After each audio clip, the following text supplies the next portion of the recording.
नमस्तुभ्यं सततं मोदकप्रिया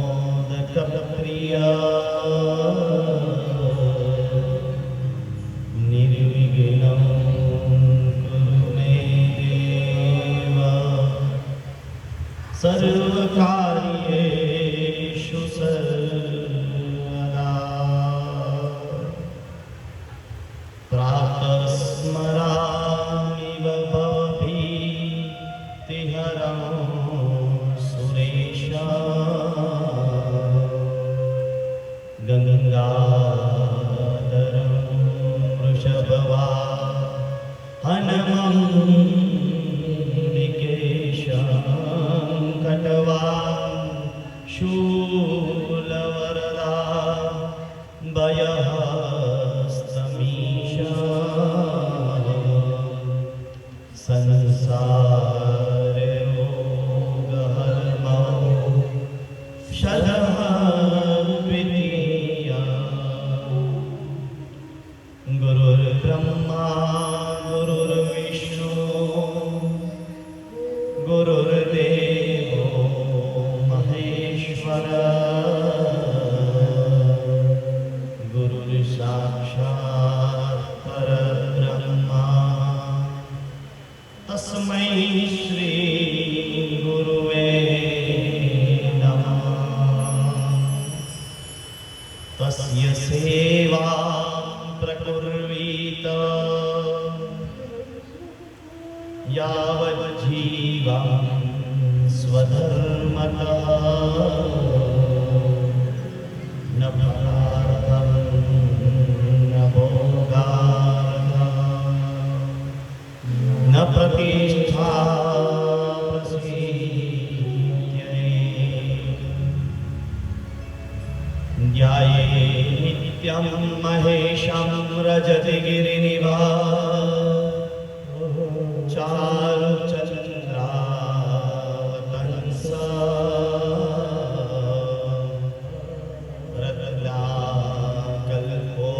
रत्नाकल्पोज्ज्वलाङ्गं परशुरमृगवरा वीतिहस्तं प्रसन्नां पद्मासीनां समस्तास्तु सममरगणे व्याघ्रकृतिं वसाना विश्वाद्यं विश्ववन्द्यं निखिलभयहरं पञ्चवक्त्र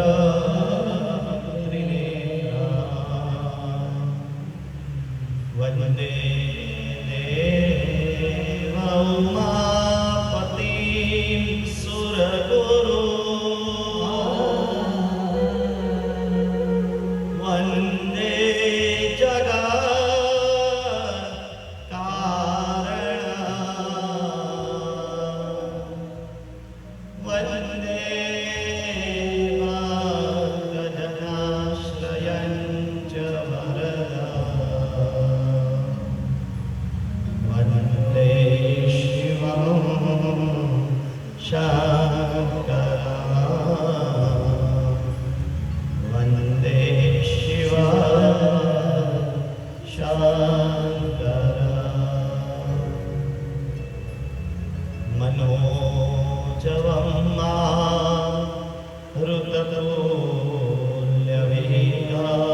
मारुततुल्यवेगं जितेन्द्रियं धीमतां वरिष्ठां वातात्मजं वा नरयोधमुख्यं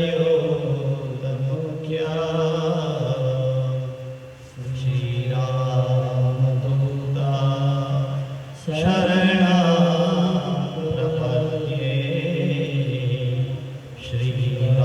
श्रीरामदूता शरणं प्रपद्ये राम रमेति रामेति रमे रामे मनोरमे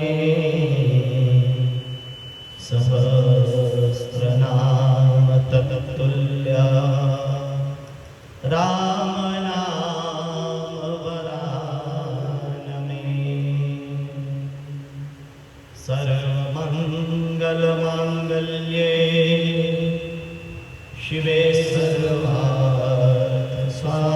राधिके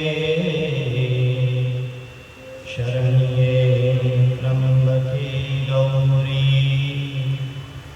नारायणी नमोस्तुते।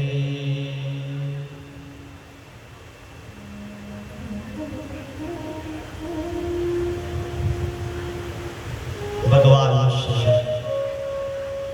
हरि हनुमान जी मंदिर गुड़ासणना लाभार्थे श्री शिव महापुराण कथानो आजे पावनकारी चतुर्थ दिवस अने आ दिवसे अत्रे पधारेला सर्वे शिव भक्तोने मारा व्यासपीठ परथी ओम नमः शिवाय आप सौનું हार्दिक स्वागत करूं છું। गई काले अपने कथाना पवित्र तृतीय दिवसे भगवान शिवना भस्म रुद्राक्ष અને બીલીપત્રનો મહિમા સમજી ગયા। ભગવાન શિવની ભસ્મ કેટલી પાવનકારી છે,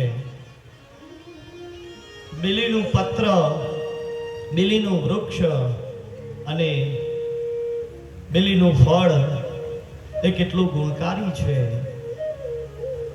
અને ભગવાન શિવનું નામ જપ એ મનુષ્યને કેટલું ફળ આપે છે એ બધું આપણે ગઈકાલની કથામાં સમજી ગયા।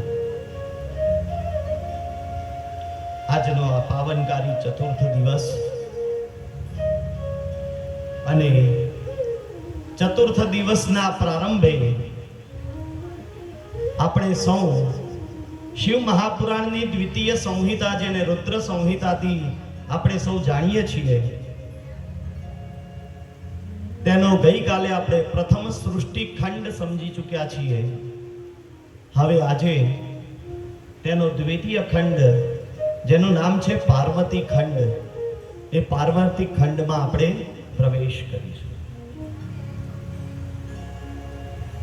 માં પાર્વતીનું નામ લઈ માં ગિરિજા ભગવાન શિવ શંકરના પત્ની એમનું સ્મરણ કરી અને આવો આપણે સૌ रुद्र संहिताना बीजा खंड पार्वती खंड में प्रवेश करिए। विधे सर्वस्विजानासि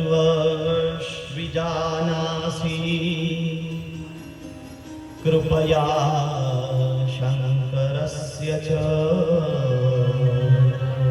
त्वया भूता हि कथिताः कथा में शिवयो त्वया मे कथिता मे कथा शिवो मे शुभा। भगवान नारद जी नु આપણે સૌએ ચરિત્ર ગઈકાલે સાંભળ્યું હતું। જ્યારે તેમને પોતાના કરેલા કર્મનો પસ્તાવો થયો અને ત્યારે તેઓ ભગવાન શિવનો મહિમા સમજવા માટે પોતાના પિતાશ્રી એવા બ્રહ્માજીને પ્રશ્નો કરી રહ્યા છે અને બ્રહ્માજી તેનો આજે ઉત્તર આપી રહ્યા છે। નારદજી કહે છે કે હે પિતામહ બ્રહ્માજી, તમે મને સુંદર મજાની શિવ અને પાર્વતીની કથા કહી। काशी विश्वनाथ भगवान नी जे नगरी छे काशी नगरी तेनी उत्पत्ति नी तमे मने कथा कही। भगवान विष्णु स्वयं आप मारा पिताश्री अने मारी उत्पत्ति नी तमे मने कथा कही। तमे काले एवुं कह्युं हतुं के रुद्र ए शिवना पूर्णांश छे, एटले के रुद्र ए शिवनो पूर्ण अंश छे। एमा भगवान शिव संपूर्ण अंश स्वरूपे प्रगटे छे। भगवान शिव कुबेरनी साथे कैलासमां वास करे छे। भगवान शिव ए निर्विकार अने जितेंद्रिय छे। ભગવાન શિવને આ સંસારનો કોઈ મોહ લાગતો નથી. ભગવાન શિવ અજન્મા છે. મને પણ ભગવાન શિવ એક સમય ધુક્કારીને ચાલ્યા ગયા હતા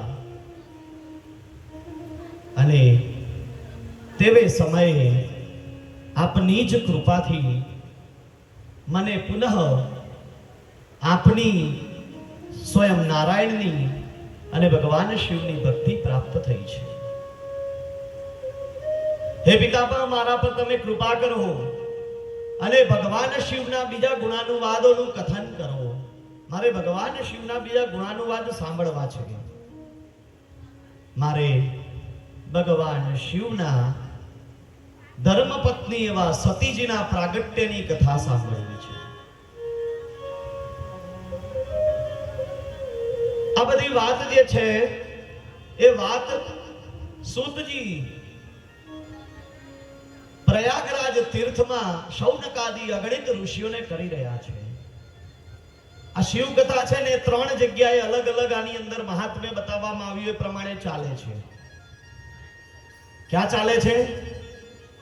તો કે બ્રહ્મલોકમાં ભગવાન બ્રહ્માજી નારદજીને કહી રહ્યા છે અને એ જ કથાનું સવિસ્તાર વર્ણન એ સ્વયં ભગવાન સૂતજી શૌનકાદી ઋષિઓને કરી રહ્યા છે. ત્યારે નારદજી પૂછે છે કે મને આ પવિત્ર પતિત પાવની કથા વિશે સવિસ્તાર સમજાવો. ત્યારે બ્રહ્માજી નારદજીને આગળ કથાનક કહે છે કે હે નારદ, સતીની કીર્તિ યુક્ત પવિત્ર યશ ગાથાનું વર્ણન તો આ દુનિયામાં કોઈ કરી શકે એમ નથી. સતીના ચરિત્રનું વર્ણન કરવા માટે જે પાત્રતાની જરૂર છે ને, કદાચ તારા ને મારામાં એ પાત્રતા પણ છે નહીં. કારણ કે સતી એ આદિ અજન્મા છે. ત્યારે નારદજી પ્રશ્ન કરે છે કે ભગવાન શિવે તો એક પ્રતિજ્ઞા લીધી હતી. ભગવાન શિવે તો એવું કહ્યું હતું કે હું ક્યારેય કોઈ સ્ત્રીનો સંગ નહીં કરું. મારા જીવનમાં ક્યારેય કોઈ સ્ત્રીને હું પ્રવેશ નહીં કરવા દઉં. તો મેં એવું સાંભળ્યું છે કે સતી અને માં પાર્વતી એ ભગવાન શિવના પત્ની હતા. તો એ સ્ત્રી સ્વરૂપ હતા તો ભગવાન શિવના જીવનમાં આવ્યા કેવી રીતે? મહાદેવે તેમની સાથે લગ્ન શા માટે કર્યું અને સતીએ દેહ ત્યાગ શા માટે કર્યો? આ બધી જ પવિત્ર કથા મને કહી સંભળાવો.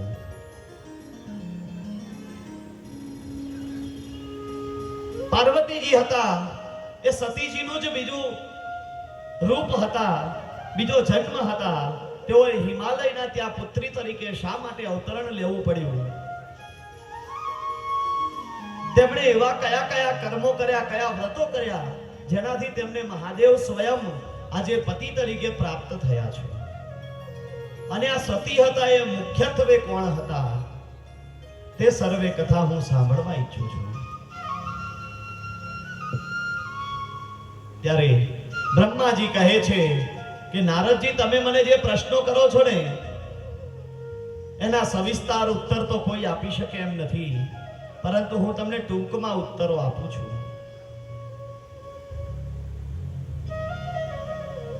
બ્રહ્માજીએ નારદજીને સૃષ્ટિ ચક્રનું વર્ણન કર્યું હતું અને આપણે સૌએ પણ ગઈકાલે સાંભળ્યું હતું કે ભગવાન નારાયણ એ જ્યારે શેષશૈયામાં સૂઈ રહ્યા હતા ત્યારે તેમના નાભી કમળમાંથી એક કમળ ખીલ્યું અને તે કમળમાંથી સ્વયં બ્રહ્માજીનો ઉદ્ભવ થયો. તે બંનેની વચ્ચે જ્યારે સંઘર્ષ થયો ત્યારે શિવલિંગનું પ્રાગટ્ય થયું હતું. ભગવાન શિવે અલગ અલગ લોકો, અલગ અલગ દેવતાઓ, દાનવો, રાક્ષસો બધાને અલગ અલગ શિવલિંગોના વિભાજન કર્યા હતા. અને પછી ભગવાન શિવે જ બ્રહ્માજીને આજ્ઞા કરી કે હે બ્રહ્મદેવ, હવે તમે આ સૃષ્ટિના ચક્રને આગળ વધારો, તમે આ સૃષ્ટિને વધારો. ત્યારે બ્રહ્માજીએ પોતાના પ્રસ્વેદમાંથી, પોતાના શરીરમાંથી અને પોતાના મન દ્વારા માનસ ગંગા વહેવડાવી અને માનસ પુત્રોને ઉત્પન્ન કર્યા. બ્રહ્માજી કહે છે કે મહાદેવજીની આજ્ઞા થવાથી મેં જ દાનવો, મેં જ દેવો અને મેં જ મનુષ્યોને પ્રગટ કર્યા છે. અને આપણે સૌએ ગઈકાલે સાંભળ્યું હતું કે બ્રહ્માજી આ સૃષ્ટિને મૈથુની સૃષ્ટિ બનાવવા માટે સૌપ્રથમ મનુ મહારાજ અને દેવી શત્રુપાને જન્મ આપ્યો અને તેમનાથી આ પૃથ્વીને વધારવામાં આવી. બ્રહ્માજી કહે છે કે એક વખતે હું ધ્યાન મગ્ન થઈ અને બેઠો હતો અને તે જ સમયે મારા મનમાં એક નાનો અમથો વિકાર ઉત્પન્ન થયો અને વિકાર ઉત્પન્ન થવાથી મારા જમણા હાથમાંથી એક નિશ્વાસ નીકળી ગયો અને તે નિશ્વાસમાંથી એક પુરુષ પ્રગટ થયો. આજે પુરુષ પ્રગટ થયો ને ત્યારે એનું જે સ્વરૂપ હતું એ સ્વરૂપ જોઈ અને હું પોતે ખુદ પણ મોહિત બની ગયો હતો. મને મોહ, એના પ્રત્યે પ્રેમ અને લગાવ થવા લાગ્યો. ત્યારે મેં મારા દિવ્ય તેજ અને યોગ વડે તે જે પુરુષ હતો ને એ પુરુષને 5 પ્રકારના બાણ આપ્યા હતા. તેને પુષ્પ રૂપી મેં બાણ આપ્યા હતા અને આ પુરુષની ઉત્પત્તિનું કારણ મને ત્યારે ખબર પડી કે જ્યારે મેં આ પુરુષને જોયો ત્યારે મારા અંદર વિકાર ઉત્પન્ન થયો અને મને ખબર પડી કે આ પૃથ્વી પર ક્યાંય કામ વાસના હજુ પ્રગટ થઈ નથી, માટે કામ વાસનાને પ્રગટ કરવા માટે આ પુરુષ ઉત્પન્ન થયો છે. માટે લોકોમાં કામ વાસના ઉત્પન્ન થાય અને તેનાથી મૈથુની સૃષ્ટિ ઉત્પન્ન થાય, એના માટે આ પુરુષ પ્રગટ થયો. માટે મેં જ તેનું નામ પાડ્યું કામદેવ. કામદેવનો જન્મ થયો અને તે મારો જ માનસ પુત્ર બન્યો. મરીચી આદિ જે ઋષિઓ હતા તેમણે તેને અલગ અલગ નામ આપ્યા અને અંતે એ કામદેવ તરીકે જગતમાં પ્રખ્યાત અને પ્રસિદ્ધ થયા. મેં આ કામદેવને આજ્ઞા કરી કે હે કામદેવ, તારા કર્મ થકી મેં તને આ 5 પુષ્પરૂપી બાણ આપ્યા છે. આ બાણના પ્રયોગ થકી તું લોકોમાં અલગ અલગ પ્રકારના મોહને જન્મ આપીશ. જ્યારે તું આ બાણનું સંધાન કરીશ કોઈના ઉપર, ત્યારે સ્વયં હું, મારી સાથે વિષ્ણુ અને ભગવાન શિવ પણ તારા બાણથી મોહિત થઈ જશે. તને હું એવી શક્તિ પ્રદાન કરું છું. આવી શક્તિથી કામદેવને ભરપૂર કરવામાં આવ્યા. અને જ્યારે કામદેવને ખબર પડી કે મારી પાસે 5 બાણ છે અને એ બાણનો ઉપયોગ કરી હું કોઈ પણ મનુષ્યને મોહમાં નાખી શકું છું, ત્યારે તેણે સૌ પ્રથમ ઉપયોગ તેનો જો કર્યો હોય તો એ બ્રહ્માજીની ઉપર જ કર્યો હતો. બ્રહ્માજીની ઉપર તેણે સૌપ્રથમ હર્ષણ નામનું બાણ છોડ્યું, પછી રોચન નામનું બાણ છોડ્યું અને ત્રીજા નંબરે જ્યારે મોહન નામનું બાણ છોડ્યું ને ત્યારે બ્રહ્માજીના મનમાં અલગ અલગ પ્રકારના વિકારો ઉત્પન્ન થવા લાગ્યા. બ્રહ્માજીના જે માનસ પુત્રો હતા, મરીચી આદિ જે ઋષિઓ હતા, તે ઋષિઓના મનમાં પણ વિકારો આવવા લાગ્યા અને જ્યારે બ્રહ્માજીને વિકાર ઉત્પન્ન થયો ત્યારે બ્રહ્માજીના શરીરમાંથી એક સુંદર સ્ત્રીનો જન્મ થયો છે. એ સ્ત્રી દેખાવે અદ્દલ સ્વરૂપવાન સુંદરી દેખાતી હતી અને જ્યારે તે સ્ત્રીને જોઈને ત્યારે બ્રહ્માજી તેની સાથે લગ્ન કરવા માટે મોહિત થઈ ગયા અને તે સ્ત્રીને કહેવા લાગ્યા કે તું મારી સાથે વિવાહ કર. પરંતુ એક દ્રષ્ટિથી જોવા જઈએ તો આ બ્રહ્માજીમાંથી ઉત્પન્ન થઈ હતી, માટે આને બ્રહ્માજીની પુત્રી કહેવાય. એટલે બ્રહ્માજી આજે સૃષ્ટિ વિરુદ્ધનું કૃત્ય કરવા જઈ રહ્યા હતા અને તેવે સમયે તેમને રોકવા માટે સ્વયં શિવ ત્યાં હાજર થયા. ભગવાન શિવ આવ્યા અને શિવે આવી બ્રહ્માજીને બ્રહ્મ જ્ઞાન આપ્યું અને કહ્યું કે હે બ્રહ્મદેવ, તમે આ ખોટું કાર્ય કરી રહ્યા છો આ તમારી દીકરી છે, આની સાથે તમારાથી વિવાહ કરાય નહીં. ત્યારે બ્રહ્માજીને ખબર પડી કે આ કામદેવે મારા પર કામ વાસનાને લગાવી હતી, માટે મારી આ હાલત થઈ. એટલે બ્રહ્માજીએ કામદેવને શ્રાપ આપ્યો કે કામદેવ, તે તારી આ વિદ્યાનો ખોટો ઉપયોગ કર્યો છે, ખોટા વ્યક્તિ પર ઉપયોગ કર્યો છે, માટે તારી આ વિદ્યાના કારણે જ તું બળીને ભસ્મ થઈશ. એક સમય એવો આવશે જ્યારે તારે મૃત્યુ પામવું પડશે. ત્યારે કામદેવે બે હાથ જોડી અને કહ્યું કે પ્રભુ, હું તો તમને આપેલા, તમે મને જે વરદાન આપ્યું એ વરદાનનો ઉપયોગ કરતો હતો. મને તો કઈ ખબર નથી મારે આનો ઉપયોગ ક્યાં કરવો અને કોના પર કરવો. માટે મેં તો જે કર્યું બધું અજાણતા કર્યું છે, આમાં મારો કોઈ વાંક નથી. ત્યારે ભગવાન નારાયણે એમ કહ્યું કે કામદેવ એમની જગ્યાએ સાચા છે, માટે બ્રહ્મદેવ તમે તમારા શાપનું નિવારણ કરો. અને તે સમયે બ્રહ્માજીના મુખમાંથી એક શબ્દ નીકળી ગયો કે જ્યારે મહાદેવજીના વિવાહ થશે ત્યારે તું જે બળીને ભસ્મ થયો છે એ પાછો તું સજીવન થઈશ. અને બ્રહ્માજીના શરીરમાંથી જે કન્યાનો જન્મ થયો હતો તેનું નામ બ્રહ્માજીએ રતિ પાડ્યું અને તેના વિવાહ કામદેવની સાથે કરાવ્યા.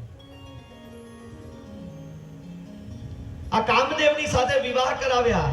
કામદેવને ખોટો શ્રાપ આપ્યો હતો, માટે કામદેવને પ્રસન્ન કરવા માટે બ્રહ્માજીએ તેને એક બીજું વરદાન આપ્યું કે હું તને એક બીજું વરદાન આપું છું કે જે વરદાન થકી જ્યારે પણ તારે જરૂર પડશે ત્યારે તું વસંતને ખીલવી શકીશ. આવું વરદાન આપી અને કામદેવને કહ્યું કે હે કામદેવ, હવે તમે સંસારમાં જાઓ, લોકોને તમારા મોહમાં પાશમાં જકડો અને એનાથી આ મૈથુની સૃષ્ટિને વધારવાનું કાર્ય કરો. આમ કહી અને કામદેવને ત્યાંથી વિદાય આપી છે. એ જ સમયે બ્રહ્માજી છે તેમને નારદજી પાછા પ્રશ્ન કરે છે કે બ્રહ્મદેવ, મારે સતી અરુંધતીનું પણ ચરિત્ર સમજવું છે, તો મને તે ચરિત્ર વિશેની સમજ આપો. સંધ્યાનું ચરિત્ર મારે સમજવું છે કે તમારે મેં સાંભળ્યું છે કે હે પિતાશ્રી, અમારે એક બેન હતી જેનું નામ હતું સંધ્યા. તે સંધ્યા વિશેની અમને સૌને માહિતી આપો. ત્યારે બ્રહ્માજી કહે છે, ઘણાય વર્ષો સુધી મેં તપસ્યા કરી ત્યારે મને એક પુત્રીનું વરદાન મળ્યું અને પુત્રી સ્વરૂપે મારા ઘરે સંધ્યાનો જન્મ થયો. સંધ્યા એ મારી દીકરી હતી, પરંતુ તેણે પોતાનો દેહ ત્યાગ કર્યો હતો અને બીજા જન્મમાં તે અરુંધતી નામની કન્યા બની અને તે જન્મમાં તેના લગ્ન વશિષ્ઠ ઋષિની સાથે થયા હતા.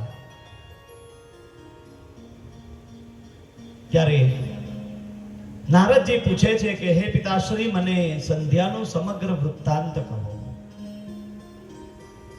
ત્યારે બ્રહ્માજી કહે છે કે મારી આ દીકરી સંધ્યા હતી ને, જ્યારે એનો જન્મ થયો ત્યારે એને ખબર નથી કે મારે હવે આગળ શું કરવું. ત્યારે તેણે મને પ્રશ્ન કર્યો કે હું કોણ છું અને મારો જન્મ શા માટે થયો છે. ત્યારે બ્રહ્માજી કહે છે કે તું મારી દીકરી છે, તું મારી માનસ પુત્રી છે અને તારો જન્મ એ આ સંસારને આગળ ધપાવવા માટે થયો છે. માટે હે દીકરી, હવે તું આ સંસાર રૂપી સાગરને આગળ વધાર.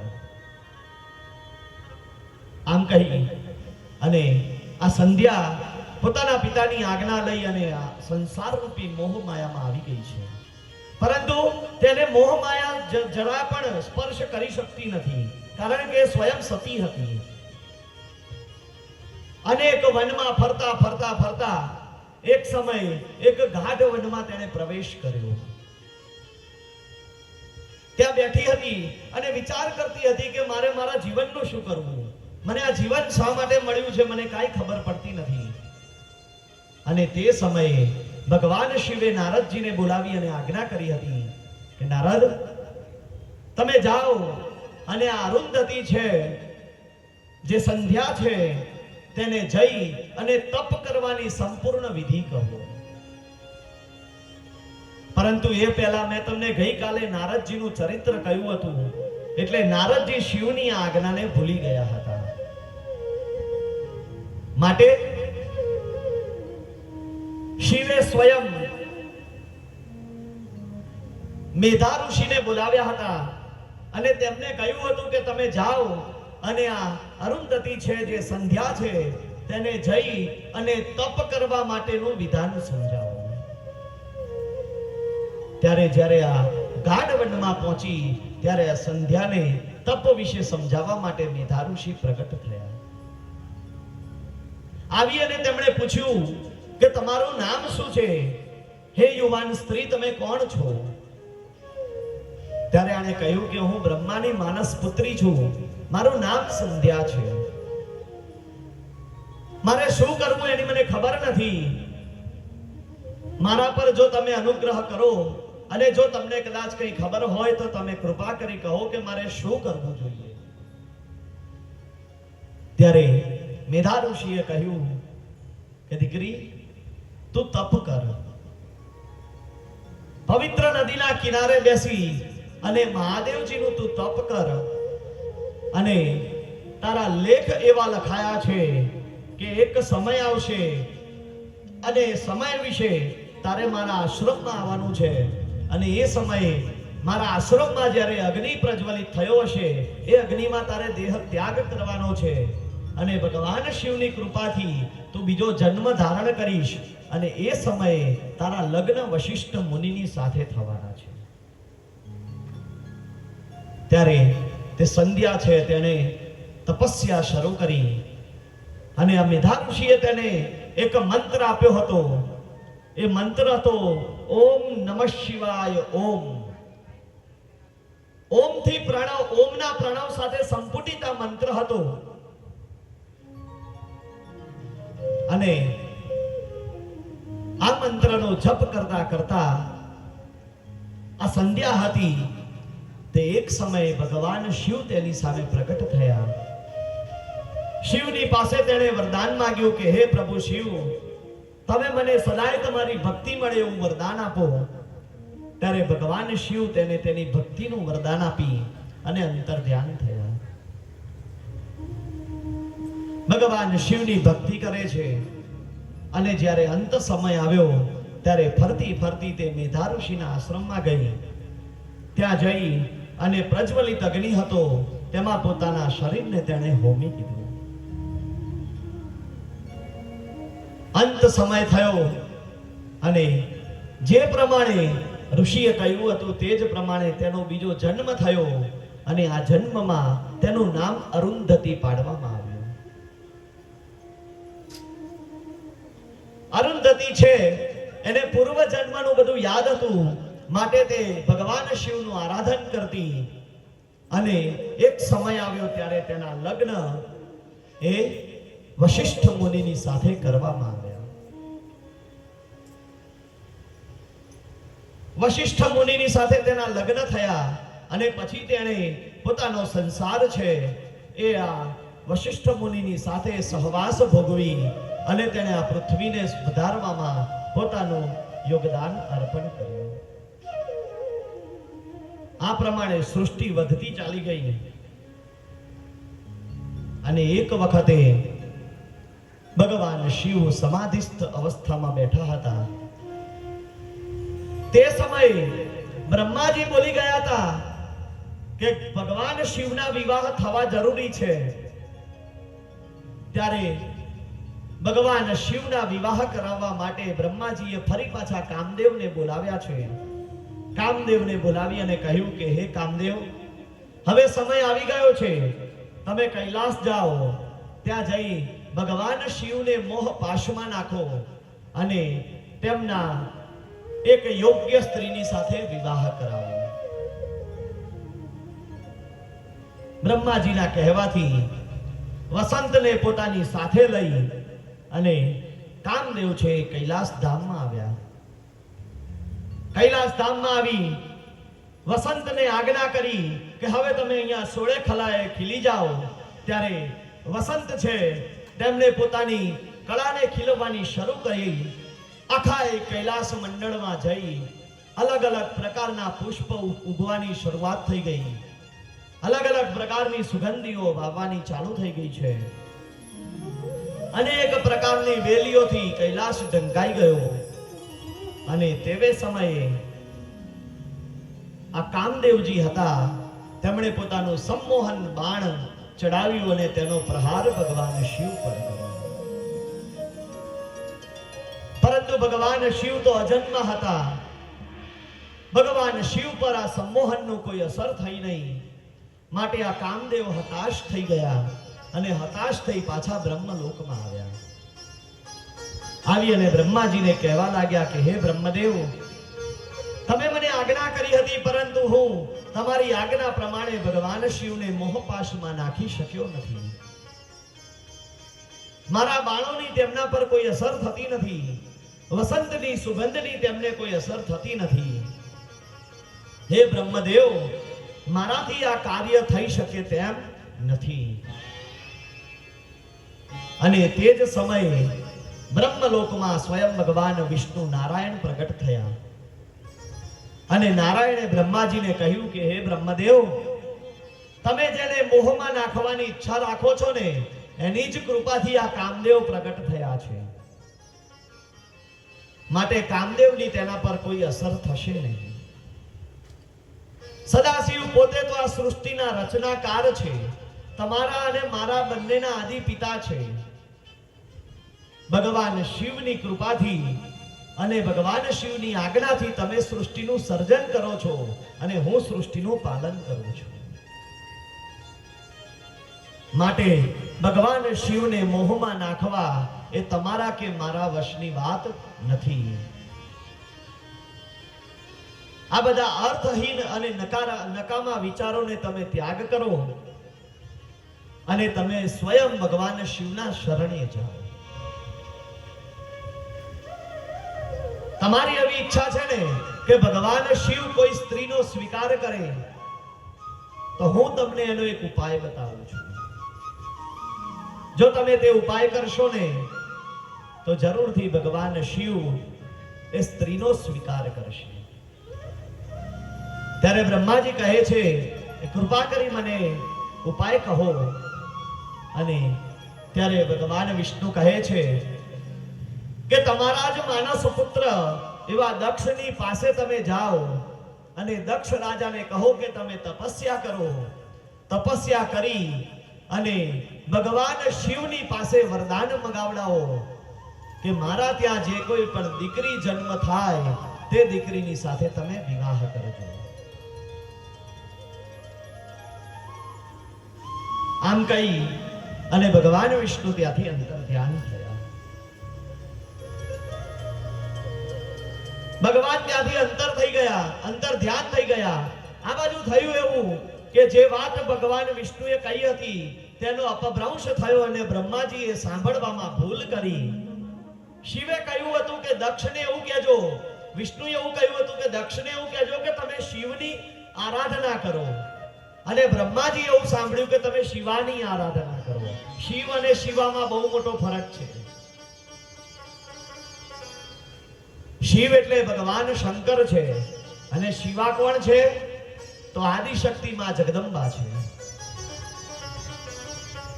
એટલે બ્રહ્માજીએ જઈ અને દક્ષને કહ્યું કે હે દક્ષ, તું શિવાની આરાધના કર. અને જ્યારે શિવા સ્વયં તારા સમક્ષ પ્રકટ થાય ત્યારે તેની પાસે તું એક પુત્રીની માંગણી કરજે અને ભગવાન શિવના તેની સાથે વિવાહ થાય તેવું તું વરદાન માંગજે. ત્યારે દક્ષ રાજા હતા, તેમણે પોતાના પિતાની આજ્ઞા પોતાના મસ્તકે ચડાવી અને ભગવતી માં જગદંબાની તે આરાધના કરવા લાગ્યો છે. માં જગદંબાને બે હાથ જોડી અને પ્રાર્થના કરવા લાગ્યો છે કે હે માં જગદંબા, તમે મારા પર પ્રસન્ન થાઓ, તમે મારા પર કૃપા કરો હે માં જગદંબા, હું તમારું આરાધન કરું છું, મારા મનની ઈચ્છાઓને પૂર્ણ કરવા વાળા તમે બનો. આમ કહી અને દક્ષ છે એ માં જગદંબાનું આરાધન કરવા લાગ્યો છે. આરાધના હતી એ ધીમે ધીમે તપશ્ચર્યામાં પરિણમી અને હવે દક્ષ એ માં જગદંબાની સ્તુતિઓ ગાય છે. નિત્ય સવાર પડે એટલે માં જગદંબામાં રચ્યો પચ્યો થઈ જાય છે. એક જ લક્ષ્ય બનાવી દીધું, કોઈ પણ કાળે માં જગદંબાને પ્રસન્ન કરવા. અને સમય વીતતો ગયો. એક દિવસ આવ્યો, માં જગદંબા શિવા તેના પર પ્રસન્ન થયા. જગદંબાએ આવી અને દક્ષ રાજાને કહ્યું કે હે દક્ષ, તારી પૂજાથી હું પ્રસન્ન થઈ છું, માટે તારે જે વરદાન માંગવું હોય તે તું માંગી લે. ત્યારે દક્ષ રાજાએ કહ્યું કે હે માં જગદંબા, જો તમે મારા પર પ્રસન્ન થયા હોય તો તમે મારા ઘરે પુત્રી સ્વરૂપે પધારો. અને મારા પિતાશ્રીની આજ્ઞા છે કે તમે એવું કઈ કાર્ય કરો કે જેનાથી ભગવાન શિવ તમારી સાથે વિવાહ કરે. ત્યારે માં જગદંબાએ તેને મનોવાંછિત વરદાન આપ્યું કે હું તારા ત્યાં પુત્રી તરીકે અવતાર લઈશ. અને સમય કાળ સંજોગ આવ્યો ત્યારે માં જગદંબા એ દક્ષના ત્યાં જન્મ લીધો છે. દક્ષ રાજાએ ભગવાન બ્રહ્માજીની આજ્ઞાથી સૌ પ્રથમ પોતાના ત્યાં 10 પુત્રોને જન્મ આપ્યો અને 12 દીકરીઓને જન્મ આપ્યો હતો.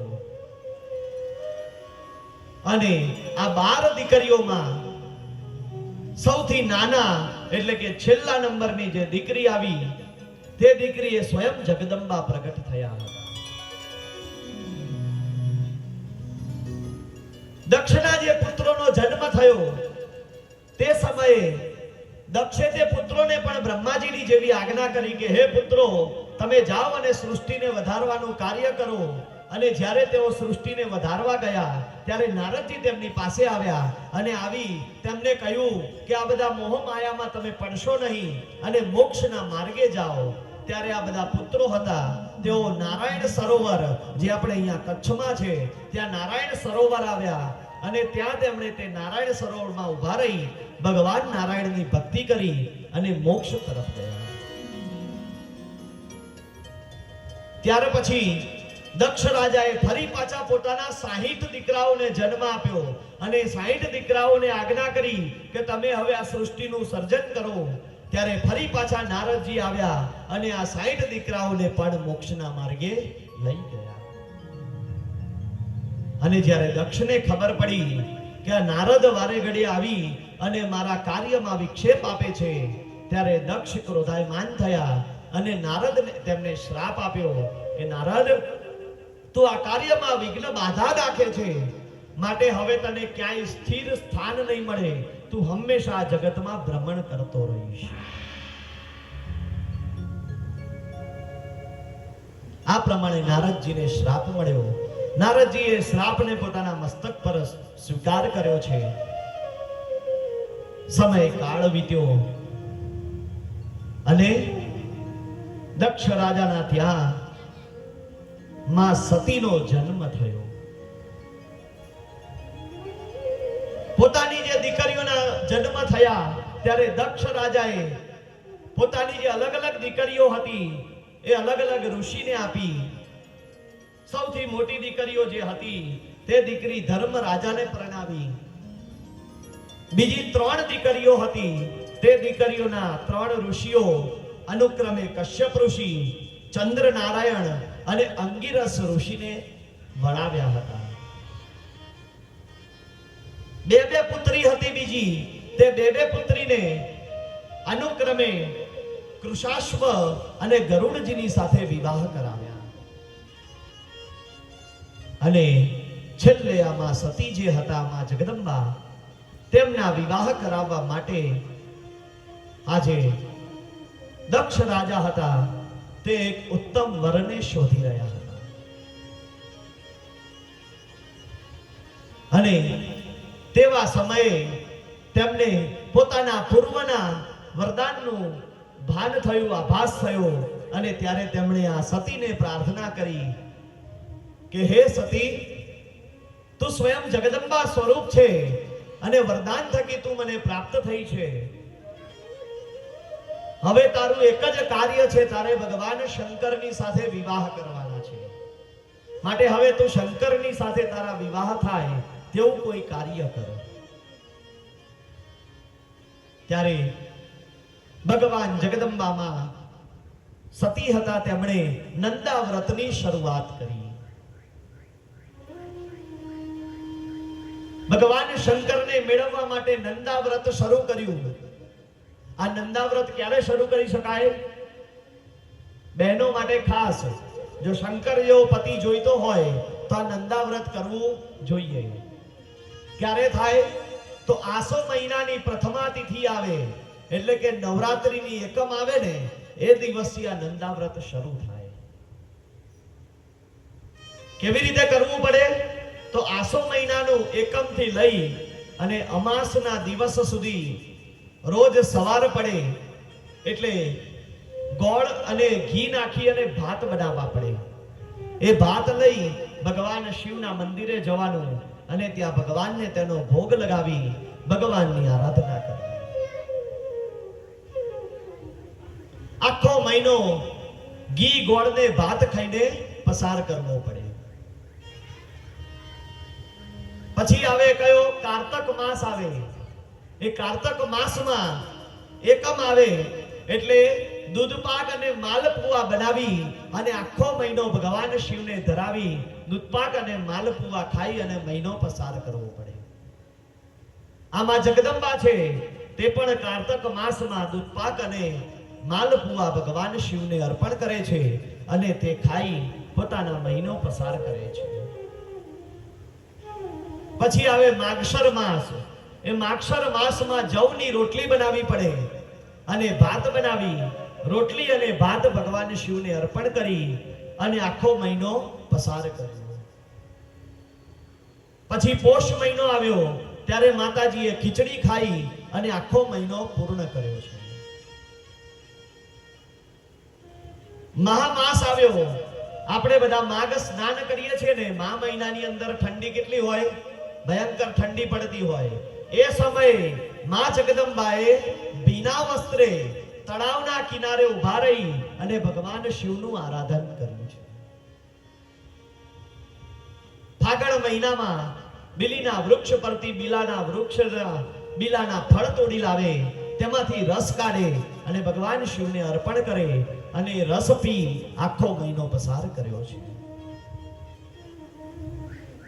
ચૈત્ર મહિનામાં કેસુડાના ફૂલ લાવી, મોગરાના ફૂલ લાવી તેનો રસ કાઢી ભગવાન શિવ પર તેનો અભિષેક કર્યો અને ચૈત્ર માસમાં માં જગદંબા સતી હતા, તેમણે આખો મહિનો ફક્ત દૂધ પી અને પસાર કર્યો છે.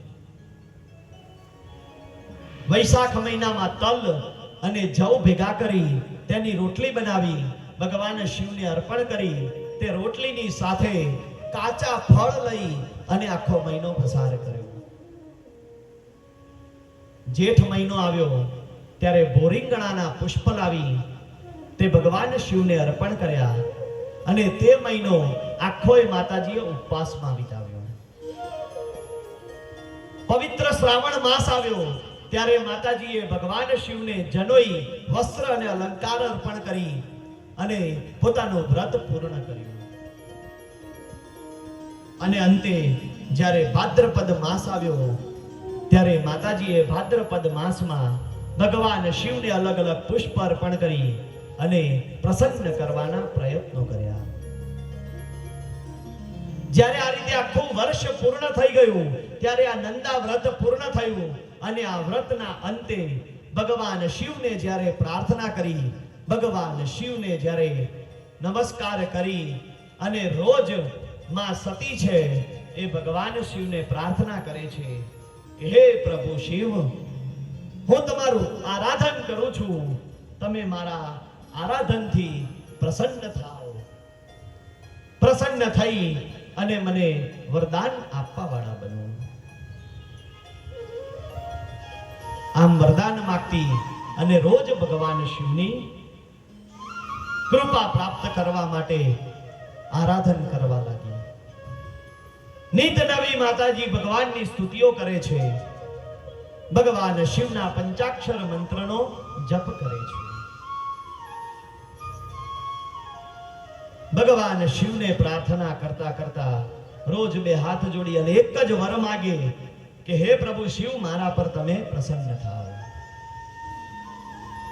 અને એક દિવસ આવ્યો, ભગવાન શિવ પ્રસન્ન થયા છે.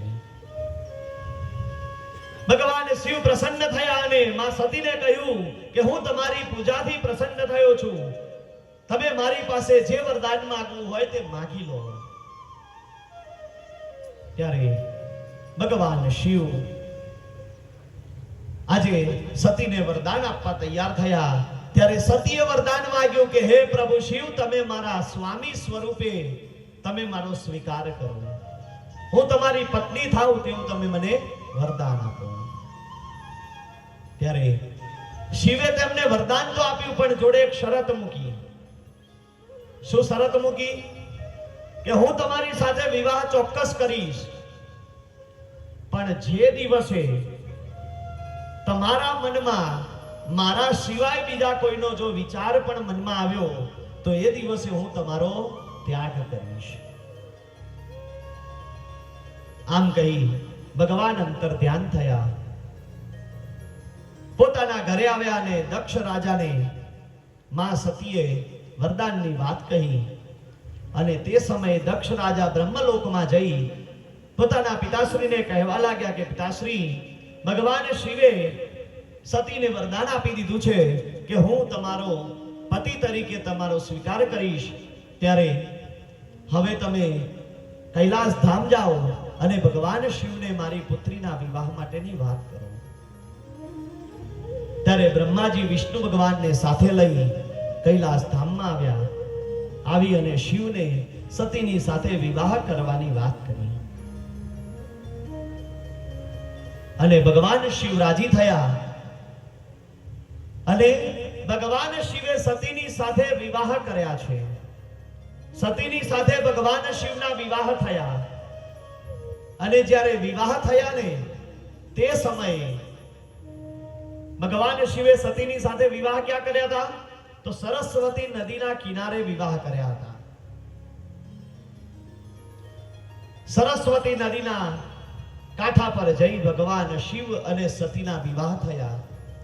અને તે સમયે ભગવાન શિવ અતિશય પ્રસન્ન હતા.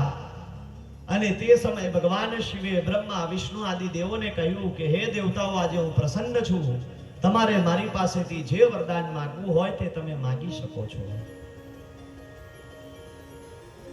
ત્યારે બ્રહ્માજીએ ભગવાન શિવની પાસે વરદાન માંગ્યું કે હે પ્રભુ શિવ, જો તમે વરદાન આપવા માંગતા હોય તો મને એક વરદાન આપો કે ચૈત્ર મહિનાની ત્રયોદશી એટલે કે 13મી તિથિ હોય અને એ દિવસે હે પ્રભુ, જે કોઈ પણ મનુષ્ય તમારું દર્શન કરે તેના જન્મ જન્મના પાપ તમે દૂર કરજો. શા માટે આવું માંગ્યું? તો શિવ અને સતીના વિવાહ એ ચૈત્ર મહિનાની સુદ ત્રયોદશી ના દિવસે થયા હતા. શિવ અને પાર્વતીજી, શિવ અને સતીજીના વિવાહ થયા. વિવાહ થવાની સાથે જ ભગવાન શિવ સતીને લઈ અને કૈલાસ ધામમાં ગયા. ત્યાં જઈ અને સતીએ જોયું તો ત્યાં તો એકલા બરફના પહાડો છે. સતી કહેવા લાગ્યા કે હે પ્રભુ શિવ, તમે મારા માટે સારા ભવનનું નિર્માણ કરાવો.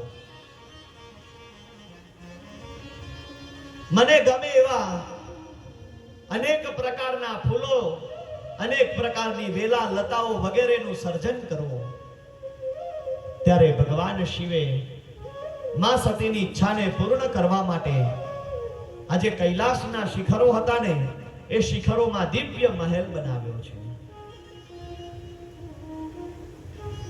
ભગવાન શિવ અને પાર્વતી એકબીજામાં ઓતપ્રોત થઈ પોતાનો ગૃહસ્થાશ્રમ જીવન જીવી રહ્યા છે. ગૃહસ્થાશ્રમ જીવન જીવતા હતા તે સમયે ભગવાન શિવ પાર્વતીજીને અગણિત વાતો કહેતા હતા. આ સતી માતાને અગણિત વાતો કહેતા અને તેમને તત્વજ્ઞાનના બોધ આપતા હતા. એક વખતે ભગવાન શિવ અને પાર્વતીજી વાત કરતા હતા. એ સમયે માં સતી, મારાથી ભૂલથી પાર્વતી બોલાઈ જાય છે, પણ સતી માતા હતા. તે સતી માતાની નજર પૃથ્વી પર પડી અને તેમણે જોયું તો બે પુરુષ છે, શરીર પર વલ્કલ ધારણ કર્યા છે, ખભા પર ધનુષ ધારણ કરેલું છે. અને માતાએ જોયું અને શિવને પ્રશ્ન કરે છે કે હે પ્રભુ, આ બે વનવાસી જે જઈ રહ્યા છે, આ બે વનવાસી કોણ છે? શા માટે આ પૃથ્વી પર ભ્રમણ કરી રહ્યા છે? ત્યારે ભગવાન શિવે કહ્યું કે દેવી, આ બે વનવાસી બીજા કોઈ નહીં પરંતુ દશરથ નંદન રામ અને લક્ષ્મણ છે. આ રામ છે ને એ પોતાની પત્ની સીતાના વિયોગમાં આજે ફરી રહ્યા છે. પોતાની પત્ની સીતાને તેઓ શોધી રહ્યા છે. ત્યારે માં સતી હતા, તેમને વિચાર આવ્યો કે તમે કહો છો કે આ દશરથ નંદન રામ છે, તો આ તો સ્વયં ભગવાન નારાયણનું સ્વરૂપ છે. તો પ્રભુ, મારી એક ઈચ્છા છે કે હું આ નારાયણની આજે પરીક્ષા લઉં. ભગવાન શિવ કઈ બોલ્યા નહીં, તેમણે આજ્ઞા ન આપી. કીધું નહીં કે તમે જાઓ અને પરીક્ષા લો. તો પણ સતી રામની પરીક્ષા લેવા માટે પહોંચી ગયા. સતી માતાએ આજે દંડકારણ્ય નામનું જે વન હતું તે વનમાં જઈ અને પોતે સીતાનો વેશ ધારણ કરી લીધો. સીતાનો વેશ ધારણ કરી અને રામની સમક્ષ આવ્યા. દૂરથી પોતાના સ્વામીને બોલાવે છે કે હે રામ, તમે મને શોધતા શોધતા અહીંયા પહોંચી ગયા. હું કેટલાય સમયથી તમારી રાહ જોતી હતી, પરંતુ આ તો પરબ્રહ્મ નારાયણ હતા. ઓળખી ગયા કે માં સતી મારી આજે પરીક્ષા કરી રહ્યા છે. માતાની સમીપ પહોંચી બે હાથ જોડી અને કહ્યું કે હે માં સતી, નાહકની મારી પરીક્ષા લેશો નહીં. મને ખબર છે કે મારા પત્ની તો લંકામાં રાવણની પાસે છે અને તમે મારી પાસે આજે મારી પરીક્ષા કરવા આવ્યા છો, પરંતુ મને ક્ષમા કરો, તમે મારા માતા સમાન છો. તમે અહીંયા એકલા શા માટે આવ્યા છો? મારા પ્રભુ શિવ ક્યાં છે? ત્યારે સતી આજે ખોટું બોલ્યા છે. સતીએ શું કહ્યું કે ભગવાન શિવ તમારો આ વિલાપ જોઈ નથી શકતા, એટલે એક વૃક્ષની પાછળ રહી અને તેઓ તમને અને મને જોઈ રહ્યા છે. ત્યારે ભગવાન રામ કહે છે કે કૃપા કરી શિવને કહો કે મને દર્શન આપે. ત્યારે સતીએ કહ્યું કે શિવ તમને દર્શન નહીં આપે. કેમ? કારણ કે તમારો આ વિયોગ જોઈ નથી શકતા. આમ કહી અને સતી માતા ત્યાંથી અંતર ધ્યાન થયા અને પાછા કૈલાસ ધામમાં આવી ગયા. આ બધું જે કથાનક બન્યું ને, ત્યાં સતી માતા ભગવાન શિવે આપેલું વચન ભૂલી ગયા અને જેવા તેઓ કૈલાસમાં પાછા ગયા ને, ત્યાં તો ભગવાન શિવે તેમનો ત્યાગ કરી દીધો. માતાએ પૂછ્યું કે મારી એવી શું ભૂલ થઈ કે તમે મારો ત્યાગ કરી દીધો? ત્યારે ભગવાન શિવે કહ્યું કે તમે રામના પત્ની સીતાનું વેશ લઈ અને રામની પરીક્ષા કરવા ગયા, પરંતુ તે સમયે તમે તમારા મનમાં એક પરપુરુષ રામનું ચિંતન કર્યું.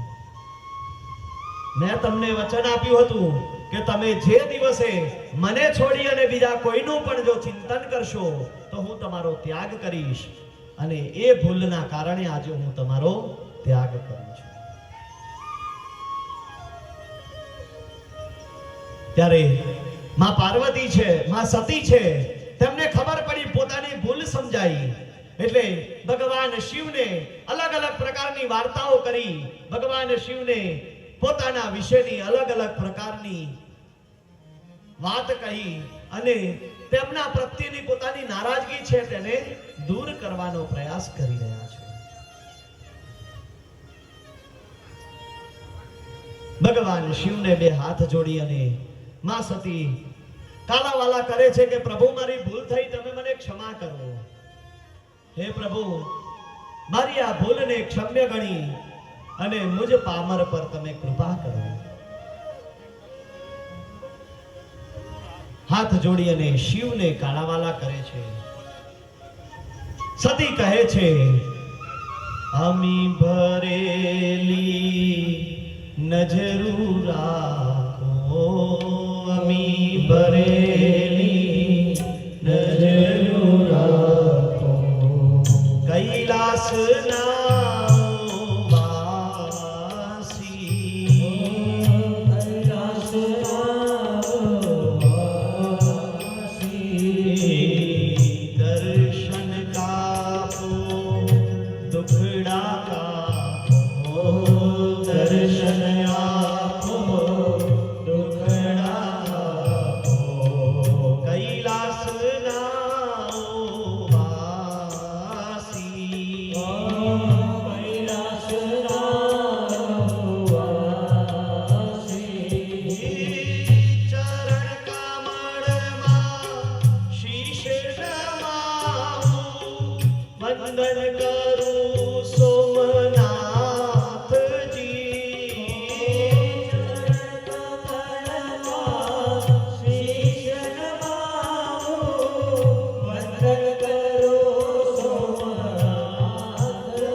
આ સતીની વિનંતી ભગવાન શિવે સ્વીકારી અને સતીની સાથે ફરી પાછા રમમાણમાં રચ્યા પચા રહે છે ભગવાન શિવ.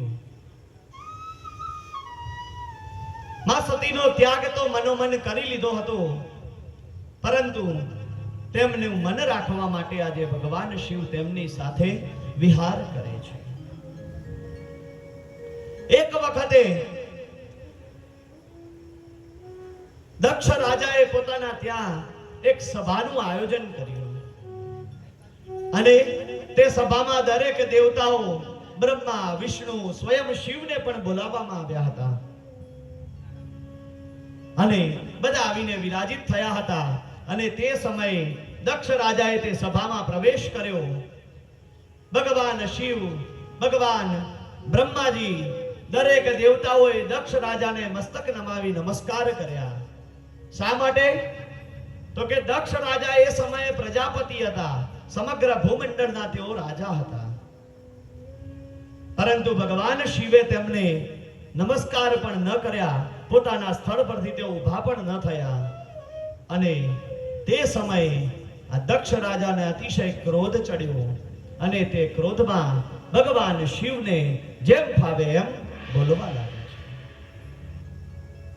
ભગવાન શિવને તેઓ કહેવા લાગ્યા કે આ બધા જ ઊભા થઈ અને મારી વંદના કરે છે, મને નમસ્કાર કરે છે, અને તું મારો જમાઈ થઈને પણ તું મને નમસ્કાર નથી કરતો, મારું માન સન્માન નથી જાળવતો.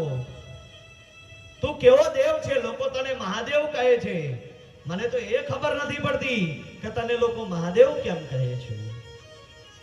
ભૂતોની સાથે રહે છે, ના રહેવાના ઠેકાણા, ના કપડા પહેરવાના ઠેકાણા, કોઈ વસ્તુ તારી મંગળકારી નથી, સદાય અમંગળની સાથે ને સાથે રહે છે. તેમ છતાં પણ તને આટલો બધો ગુરુર ગુમાન ચડ્યો છે. જ્યારે દક્ષનું આવું બધું કહેવું સાંભળ્યું ને, ત્યારે ભગવાન શિવે કોઈ પ્રતિક્રિયા ના આપી, પરંતુ ભગવાનના પરમ ભક્ત એવા નંદિકેશ્વર નંદી મહારાજને અતિશય ક્રોધ આવ્યો. ક્રોધમાં આવી ભગવાન શિવને કહેવા લાગ્યા કે હે પ્રભુ શિવ, તમે આજ્ઞા કરો, હું હાલ જ આ પાપીનું મસ્તક છેદી નાખું, હું આને મોતને ઘાટ ઉતારી દઉં. આ નરાધમ નીચને આ પૃથ્વી પર રહેવાનો કોઈ અધિકાર નથી. હે પ્રભુ, તમે આજ્ઞા કરો. ત્યારે ભગવાન શિવે નંદી મહારાજને શાંત પાડ્યા છે. શાંત પાડી અને નંદી મહારાજને લઈ પોતાના કૈલાસ ધામ તરફ પ્રયાણ કર્યું. પરંતુ નંદી મહારાજથી રહેવાયું નહીં, એટલે અંતે નંદી મહારાજે તેને શ્રાપ આપી દીધો કે તું હંમેશા બકરીના જેમ બોલ બોલ કર્યા કરે છે ને, તો તારું મસ્તક બકરીનું બની જશે. આવો શ્રાપ આપી અને ભગવાન શિવની સાથે તેઓ કૈલાસમાં આવી ગયા. આ બાજુ દક્ષ રાજા હતા ને, તેમણે એવું નિશ્ચય કરી લીધો કે હવે આ શિવને મારે દેખાડવું તો પડશે જ. એને આટલો બધો ગુરુર અભિમાન ચડ્યો છે, એનું અભિમાન મારે ઉતારવું પડશે. એટલે તેણે પોતાના ત્યાં એક મોટા યજ્ઞનું આયોજન કર્યું. સમગ્ર સંસારમાંથી દરેક દેવતાઓ, દરેક દેવીઓ પોતપોતાના સગા વહાલાઓને બોલાવવામાં આવ્યા, પરંતુ ભગવાન શિવને આમંત્રણ આપવામાં આવ્યું નથી. આ સંપૂર્ણ વાતથી માતા સતી અજાણ છે, તેમને આ બધી કોઈ વાતની ખબર છે નહીં. એક દિવસે ભગવાન શંકર અને માં સતી વિરાજિત બેઠા હતા અને કૈલાસ ધામ ઉપરથી અલગ અલગ વિમાનો જતા જોયા. એક વિમાન જતું હતું જેમાં ચંદ્ર નારાયણ અને તેની સાથે પોતાની બે બહેનોને જતા જોયા. આકાશમાંથી ગરુડ મહારાજ જતા હતા, તેમની સાથે તેમના પત્ની સ્વરૂપે તેમના બીજા બહેનને જોયા. ત્યારે માં સતીને આશ્ચર્ય થયું. તેમણે પૂછ્યું કે હે બહેનો, તમે બધા ક્યાં જઈ રહ્યા છો? ત્યારે એક બહેને કહ્યું કે સતી, તને ખબર નથી? તારા ને મારા પિતા અને આ જગતના પ્રજાપતિ એવા દક્ષ રાજા એક યજ્ઞનું આયોજન કર્યું છે અને અમને બધાને યજ્ઞમાં બોલાવ્યા છે. અમે તે યજ્ઞમાં સામેલ થવા જઈ રહ્યા છીએ. ત્યારે માં સતીને એમ થયું કે મારા પિતાશ્રીએ મને કેમ ન બોલાવી. ઘણી ચિંતામાં મુકાઈ ગયા, વિચાર કરવા લાગ્યા. અને અચાનક વિચારતા વિચારતા એક વિચાર એવો આવ્યો કે કદાચ એવું તો નહીં થયું હોય ને કે મારા પિતાશ્રી બધાને આમંત્રણ આપવાની ઉતાવળમાં મને આમંત્રણ આપવાનું ભૂલી ગયા હશે. પોતાનો પત્ની ધર્મ નિભાવવા માટે ભગવાન શિવને જઈને કહ્યું કે સ્વામી, એવું સાંભળવામાં આવ્યું છે કે તમારા સસરા અને મારા પિતાજી દ્વારા એક મોટા યજ્ઞનું આયોજન થયું છે. તો શું તમને કોઈ આમંત્રણ પ્રાપ્ત થયું છે? કદાચ તમને મળ્યું હોય તમે મને કહેવાનું ભૂલી ગયા હો. ત્યારે ભગવાન શિવે કહ્યું કે ના દેવી, એવું કોઈ આમંત્રણ આપણને મળ્યું નથી. ત્યારે સતી એવું કહેવા લાગ્યા કે મને એવું લાગે છે કે પિતાજી આપણને આમંત્રણ આપવાનું ભૂલી ગયા હશે. અને આમાં પિતાના ઘેર કઈ પ્રસંગ હોય અને દીકરીને આમંત્રણ શેનું આપવાનું હોય? આપણે દીકરીને તો પહોંચી જ જવાનું હોય ને ત્યાં. ત્યારે ભગવાન શિવે કહ્યું કે દેવી, આ યજ્ઞમાં તમે અને હું આમંત્રિત નથી. અને જે જગ્યાએ આમંત્રણ ન હોય ને ત્યાં વિના આમંત્રણે ક્યારે જવાય નહીં. ભલે તમારા પિતાજીનું આમંત્રણ ન હોય, ભલે યજ્ઞ તમારા પિતાજી કરતા હોય, પણ હું તમને ના પાડું છું, તમે આ યજ્ઞમાં જશો નહીં. સતી તો મનાવા લાગ્યા કે દેવ મારું કહ્યું માનો ને, મારા પિતાજી કદાચ ભૂલી ગયા હશે. એવું હોય તો આપણે ત્યાં જઈએ. કદાચ તમને એવું લાગે કે હાથે કરીને આમંત્રણ નથી આપ્યું તો આપણે બે પાછા આવતા રહીશું, હું તમારું અપમાન નહીં થવા દઉં. ત્યારે ભગવાને અંતે એક શબ્દ કહી દીધો કે દેવી, તમારે જવું હોય તો જાઓ, હું તમારી સાથે નહીં આવું. માતા સતી તો જીદે ભરાયા. સરસ મજાના વસ્ત્ર આભૂષણ તૈયાર કર્યા, એને પહેરી અને પોતાના પિતાના યજ્ઞમાં સામેલ થવા નીકળી ગયા છે. નંદી મહારાજે કહ્યું કે માં, તમે એકલા ન જશો, હું તમારી જોડે આવું છું. ત્યારે ભગવાને નંદી મહારાજને પણ રોક્યા કે નંદી, આપણને આમંત્રણ નથી, આપણાથી જવાય નહીં, અમને જવું હોય તો જવા દો. ભગવાને ના પાડી એટલે નંદી મહારાજ પણ ગયા નહીં. માં સતી એકલા પિતાના યજ્ઞમાં પહોંચી ગયા અને જેવા યજ્ઞમાં પ્રવેશ કર્યો, ભવ્ય યજ્ઞ મંડપ સજાવેલો હતો, ભવ્ય યજ્ઞશાળા બનાવવામાં આવી હતી, અલગ અલગ દેવોની પીઠ બનાવવામાં આવી હતી. ભગવાન વિષ્ણુ અનેક પ્રકારના આભૂષણ ધારણ કરી અને વિરાજિત થયા છે. બ્રહ્માજી પોતાના પત્ની સરસ્વતીની સાથે બ્રહ્મ કમળ પર વિરાજિત થયા છે. સભા મંડપ ચારે બાજુથી વેદ ધ્વનિથી ગુંજી રહ્યો છે. અને જેવા અંદર પ્રવેશ કર્યો, ચારે બાજુ નજર દોડાવી, બધા જ દેવતાઓને જોયા, પરંતુ પોતાના પતિ એવા શિવનું ક્યાંય સ્થાપન ન જોયું, શિવનું ક્યાંય આમંત્રણ ન જોયું. એટલે માં સતીને દુઃખ થયું છે. સતી દુઃખી થઈ ગયા, પોતાની માતાની પાસે ગયા અને જઈને કહેવા લાગ્યા કે માં, મને તો એમ હતું કે પિતાજીથી કદાચ આમંત્રણ આપવામાં ભૂલ થઈ હશે, ભૂલી ગયા હશે કે દીકરીને આમંત્રણ આપવાનું નથી રહ્યું, બાકી રહી ગયું છે, એવી ખબર નહીં હોય. પણ આ શું, અહીંયા તો મારા પતિનું ક્યાંય સ્થાપન પણ નથી, એનું ક્યાંય નામ નથી. સતીને હવે ધીમે ધીમે ક્રોધ ચડવા લાગ્યો છે. ક્રોધાવેશમાં આવી ગયા અને યજ્ઞ મંડપમાં પધાર્યા છે. પાછા પોતાના પિતાને કહેવા લાગ્યા કે હે પિતાજી, આ યજ્ઞ મંડપની અંદર મારા પતિનું ક્યાંય સ્થાન કેમ નથી? મારા પતિનું અહીંયા કોઈ સ્થાપન કેમ નથી? હે પિતાશ્રી, તમે મારા પતિને ભૂલી કેમ જાઓ? નારાયણની પાસે ગયા, નારાયણને કહેવા લાગ્યા કે તમારા તો ઈષ્ટ છે ભગવાન મહાદેવ, તો તમે તમારા ઈષ્ટ વગર શા માટે યજ્ઞનો ભાગ લેવા માટે બેઠા છો? ત્યારે નારાયણે બે હાથ જોડીને કહ્યું કે માં, આ દક્ષ રાજા છે ને મારો ભક્ત છે, એટલે મારા ભક્તને હું કોઈ પ્રકારે નિરાશ ન કરી શકું, એટલે હું મારો યજ્ઞ ભાગ લેવા આવ્યો છું. ત્યારે માં સતીને ખૂબ જ હળાહળ લાગી આવ્યું અને પોતાના પિતાને એકવાર જઈ ચેતવણી આપી કે તમે મારા પતિને સન્માનની સાથે અહીંયા યજ્ઞશાળામાં બોલાવી લો, જો તમે નહીં બોલાવો તો હું મારા દેહનો ત્યાગ કરીશ. દક્ષે કહ્યું કે તારે જે કરવું એ કર, હું તને મારી પુત્રી ગણતો જ નથી. જે મારું માન સન્માન ન રાખતો હોય એવા માણસની પત્ની મારી દીકરી ક્યારે હોઈ ના શકે. આવા કટુ વચન બોલ્યો. ત્યાં તો સતીનો ક્રોધ હતો એ પોતાના મસ્તક પર ચડ્યો અને પોતાના જમણા અંગૂઠામાંથી ક્રોધાગ્નિ પ્રગટ કર્યો અને તે અગ્નિમાં આ સતી છે એ બળવા લાગ્યા, પોતાનો દેહ ત્યાગ કરવા લાગ્યા. અને આ સંપૂર્ણ કથાનકની જાણ જ્યારે નારદજીને થઈ, એવા તરત જ નારદજી કૈલાસ ધામ ગયા. ભગવાન શિવને જઈને કહ્યું કે શિવ, દક્ષની યજ્ઞશાળામાં તમારા પત્નીએ પોતાનો દેહ ત્યાગ કર્યો છે, પોતાનું શરીર પોતાના અગ્નિ વડે બાળી રહ્યા છે. ત્યારે શિવ પણ ક્રોધાયમાન થયા અને પોતાના માથામાંથી એક જટા પધરાવી, એ જટાને જમીન પર પછાડી અને એમાંથી વીરભદ્રને ઉત્પન્ન કર્યો છે. વીરભદ્રને આજ્ઞા કરી કે તમે જાઓ અને યજ્ઞના વિધ્વંસ કરો, દક્ષના યજ્ઞને તોડી નાખો. આ યજ્ઞ પૂર્ણ ન થવો જોઈએ અને જ્યાં સુધી દક્ષનું મૃત્યુ ન થાય ત્યાં સુધી તમે અહીં પાછા ન આવતા.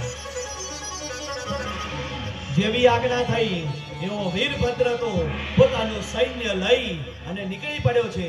રસ્તામાં જે આવે તેને મારી નાખે છે, કાપી નાખવા લાગ્યો છે, જે આવે એનો સંહાર કરે છે. દક્ષને ખબર પડી કે વીરભદ્ર આવી રહ્યો છે. આ વીરભદ્રને રોકવા ભગવાન વિષ્ણુને મોકલ્યા છે. કહ્યું કે હે પ્રભુ, મારું રક્ષણ કરો, તમે તો મારા આરાધ્ય છો. ત્યારે વિષ્ણુ ભગવાન વીરભદ્રની સામે યુદ્ધ કરવા લાગ્યા. પરંતુ આ વીરભદ્ર છે ને એટલો બાહુબળી છે કે એના સામે કોઈનું કંઈ ચાલતું નથી. ભગવાન વિષ્ણુના બધા શસ્ત્રો હતા એ બધા ધીમે ધીમે તૂટવા લાગ્યા. છેલ્લે ભગવાન વિષ્ણુએ સુદર્શન ચક્રનું સંધાન કર્યું. પરંતુ અહીંયા તો એ પણ અજુગતું થયું, વીરભદ્રે તો સુદર્શનને પણ પકડીને ફેંકી દીધું. ભગવાન વિષ્ણુને ખબર પડી કે હવે આપણાથી કાબુમાં આવે એમ નથી. તે હાથ જોડી દક્ષને ગઈ ત્યાંથી અંતર ધ્યાન. વીરભદ્ર આવ્યો, બધા યજ્ઞનો વિધ્વંસ કરવા લાગ્યો. જે વચ્ચે આવે એને માર કાપ કરે છે, જે આવે એને મારી નાખે છે. અંતે દક્ષને પોતાના મોચીથી પકડી અને પોતાની તલવારથી એનું મસ્તક છેદી નાખ્યું છે. પાછો કૈલાસ ધામ ગયો. ભગવાન શિવને કહ્યું કે પ્રભુ, તમારી આજ્ઞા પ્રમાણે મેં યજ્ઞનો વિધ્વંસ કરી નાખ્યો છે. યજ્ઞનો વિધ્વંસ કરી અને દક્ષનું મસ્તક મેં છેદી નાખ્યું છે. પરંતુ હે પ્રભુ, માં સતીનો દેહ મારા હાથથી પકડાય એમ નથી. હું એને પકડી શકું એમ નથી. એની જ્વાળા એટલી ભયંકર છે કે જો હું પકડવા જઈશ તો હું સ્વયં કરીને ભસ્મ થઈ જઈશ. ત્યારે શંકર આજે ઊભા થઈ દક્ષ રાજાના યજ્ઞશાળામાં આવ્યા છે અને સતીનો જે બળતો દેહ હતો ઊંચો કરી પોતાના ખભા પર મૂક્યો. હાથમાં ડમરું લીધું, એક હાથમાં ત્રિશૂળ લીધું અને આજે ભગવાને સૌ પ્રથમ ડમરુનો નાદ કર્યો અને નાદમાંથી શિવ તાંડવ સ્તોત્રની ભગવાને રચના કરી છે. ભગવાન શિવ તાંડવ નૃત્ય કરે છે. સતીને પોતાના ખભા પર બેસાડ્યા છે, તાંડવ નૃત્ય કરે છે અને નૃત્યની અંદર એટલો બધો સંહાર થવા લાગ્યો કે આ સમગ્ર પૃથ્વી હતી એ બધી હવે ધીમે ધીમે નાશ થવા લાગી છે.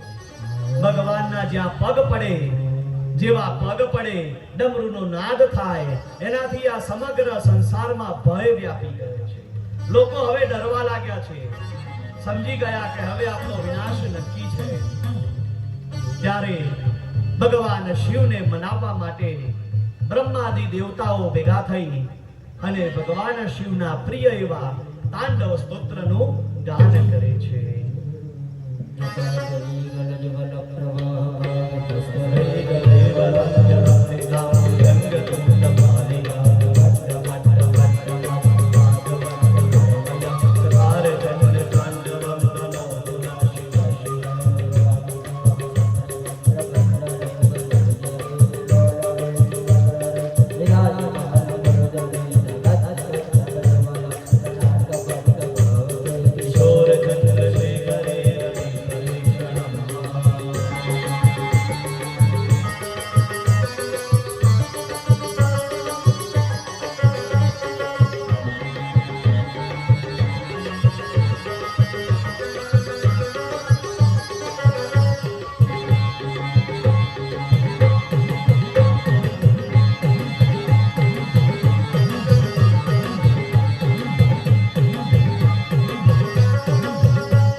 दशवक्त्र गीतं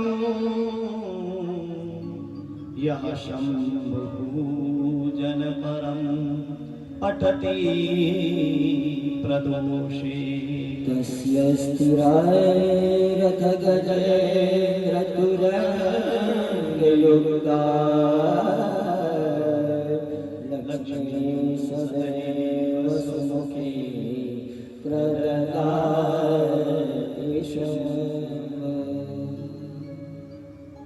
ગઈકાલે આપણે સૌએ પ્રદોષનું મહત્વ સમજ્યા હતા.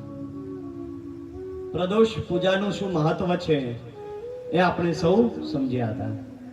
આજે ભગવાન મહાદેવજીનો પ્રદોષ છે અને આ શિવ તાંડવ સ્તોત્ર જો પ્રદોષના દિવસે ગાવામાં આવે તો શું કહ્યું? તસ્ય સ્થિરામ રથ ગજેન્દ્ર તુરંગ યુક્તામ. ગજેન્દ્ર એટલે હાથી. હાથી ઉપર બેસી અને માં લક્ષ્મીજી તમારા ઘરે પધારે અને લક્ષ્મી સ્થિર થાય છે.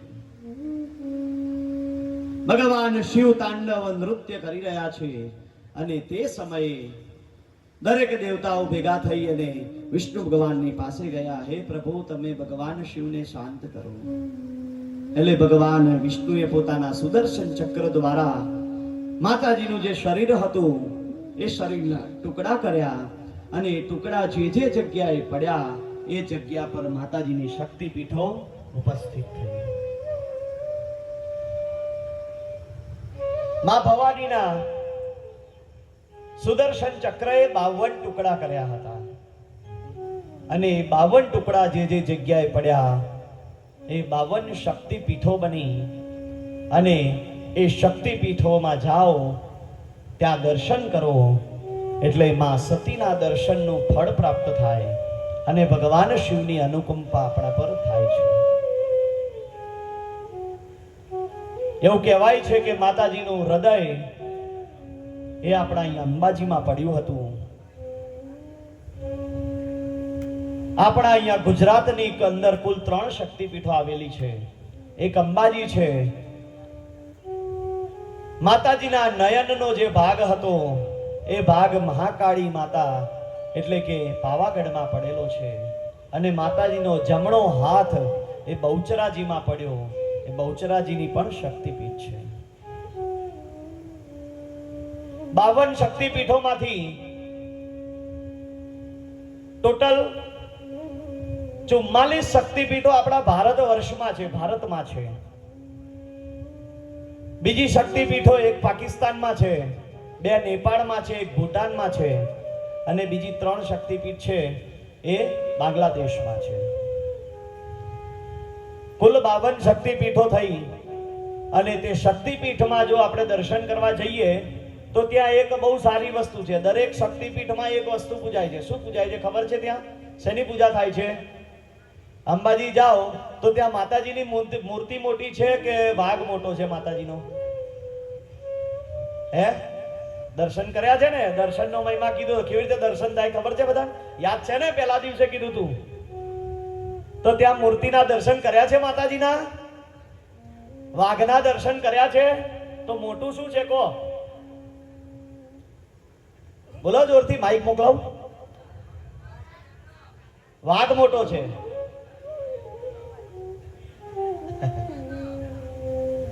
માતાજીની મૂર્તિ જ નથી ત્યાં.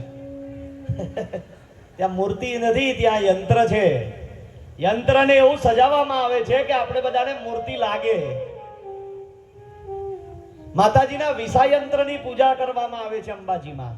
અને આજની તારીખમાં પણ જ્યારે સવારે વિષાયંત્રને સ્નાન આદિ કર્મ કરાવવામાં આવે ને એટલે ત્યાંના પૂજારીઓ આંખે પાટા બાંધી અને વિષાયંત્રની પૂજા કરે છે.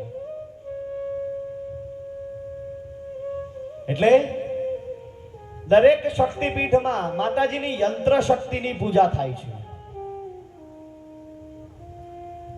એટલે હવે જ્યારે મંદિરે જાઓ અંબાજી એટલે ખાસ માતાજીના યંત્રના દર્શન કરજો. માતાજીની મૂર્તિ નથી એવો ભાવ સ્વીકારજો. જ્યારે ભગવાન શિવનો ક્રોધ શાંત થયો ત્યારે બધા દેવતાઓએ ભગવાન શિવને પ્રાર્થના કરી કે હે પ્રભુ, આ યજ્ઞનો વિધ્વંસ થયો છે, તમે અમારા પર કૃપા કરી આ યજ્ઞને પરિપૂર્ણ કરો. ત્યારે ભગવાને આ દક્ષ હતો ને એ દક્ષને યજ્ઞ પશુ એ બકરો જે હતો તે બકરાનું મુખ કાપી અને તેને આપી અને આ દક્ષને ફરી સજીવન કર્યું. તેને સજીવન કરી ભગવાન શિવે બધા જ દેવતાઓને ફરી બોલાવી અને આ દક્ષનો જે યજ્ઞ હતો તે યજ્ઞને પરિપૂર્ણ કર્યો. પરિપૂર્ણ કરી દક્ષને મનવાંછિત વર આપ્યું અને પછી ભગવાન ત્યાંથી કૈલાસ ધામ પાછા આવ્યા છે. રુદ્ર સંહિતામાં આ સતીખંડ જે હતો તે સતીખંડનો અહીં વિરામ થાય છે. આ સાથે આપણે સૌ સતીખંડનો વિરામ કરી ભગવાન શિવનું નામ લઈ અને હવે ત્રીજી પાર્વતી ખંડ તેમાં આપણે સૌ પ્રવેશ કરીશું.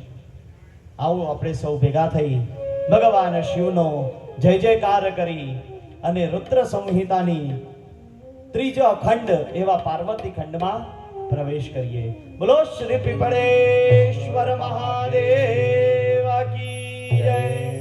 હરિ ઓમ હનુમાનજી મહારાજ કી જય.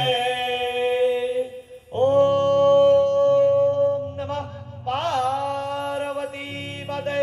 હર હર મહાદેવ. હર મૃત્યુંજય મહાદેવ ત્રાહિ માં શરણાગતમ